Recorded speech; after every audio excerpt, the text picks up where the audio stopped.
السلام علیکم ورحمۃ اللہ وبرکاتہ۔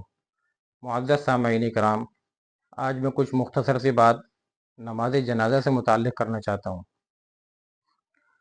نماز جنازہ یقیناً ہمارے مردوں کے لیے ایک دعا ہے اور ان کے مغفرت کا بہت بڑا ذریعہ ہے۔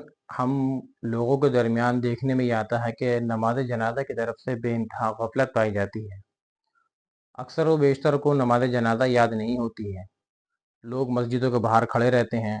اگر ان سے پوچھا جائے یا اعلان کیا جائے کہ بھائی جنازے کی نماز ہو رہی ہے، آ جائیے، تشریف لے آئیں، تو اکثریت ان میں سے یہ بہانے بناتی ہے۔ کوئی کہتا ہے بھائی میرے کپڑے پاک نہیں ہیں، کوئی کہتا ہے مجھے نماز جنازہ یاد نہیں ہے۔ یہ اس چیز کو تو کہنا ذرا معیوب سمجھتے ہیں کہ ہمیں جنازے کی نماز نہیں آتی، طرح طرح کے بہانے بناتے ہیں۔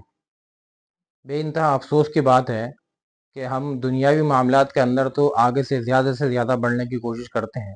مثلا ہم میں سے اگر کوئی شخص 1000 روپے روز کماتا ہے تو اس کی ہر دن یہ کوشش ہوتی ہے کہ میں آج 1200 کماؤں، کل 1500 کماؤں، کل 2000 کماؤں، کس طرح میں بڑھوں۔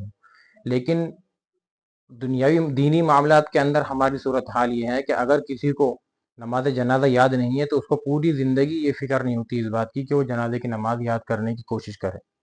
یا اگر کسی کو وطر کے اندر دعا قنوت یاد نہیں ہے اور وہ قل هو اللہ احد پڑھ رہا ہے، حالانکہ قل هو اللہ احد کوئی سینس نہیں بنتا کہ قل هو اللہ احد پڑھیں۔ دعائے قنوت بھی دعا ہے، آپ اس کی جگہ ربنا آتنا فی الدنیا حسنہ یہ دعا پڑھ سکتے ہیں، یہ جو کہ دعا بھی ہے، قرآنی آیت بھی ہے۔ لیکن ہم میں سے کسی کو یہ توفیق نہیں ہوتی، اکثر و بیشتر ان لوگوں کو جو یاد نہیں کر سکتے کہ بھائی اس کو دعائے قنوت کو یاد کرنا چاہیے۔ نماز جنازہ نہیں آتی تو اس کو یاد کر لیں، اس کو سیکھ لیں کسی سے۔ انگلش ہم نے اتنی پڑھ لی کہ ہم انگریزوں کو پڑھا دیں، لیکن عربی ہم نے اتنی بھی نہیں پڑھی، دعائیں ہم نے اتنی بھی یاد نہیں کی ہم کہ اپنے باپ کا جنازہ پڑھ سکیں۔ باپ کا ہونا تو یہ چاہیے تھا کہ بیٹا کا انتقال ہو تو باپ نماز جنازہ پڑھائے، باپ کا انتقال ہو تو بیٹا نماز جنازہ پڑھائے، ماں کا انتقال ہو تو بیٹا نماز جنازہ پڑھائے۔ لیکن ہوتا یہی ہے کہ بس مسجد کے امام صاحب نماز پڑھا دیتے ہیں، چند ایک لوگ ان کے پیچھے نماز پڑھ لیتے ہیں، اور اکثریت وہ ہوتی ہے جو نماز جنازہ کے لیے مسجد کے باہر کھڑے رہتے ہیں۔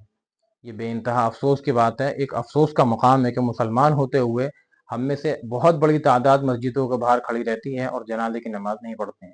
میں آپ کو یہ بتاتا ہوں مختصر سی، اول تو چاہیے کہ آپ جنازے کی نماز کو سیکھیں، اس کے دعا، اس کے درود و پاک، جو بھی دعا پڑھی جاتی ہے اس کو یاد کریں۔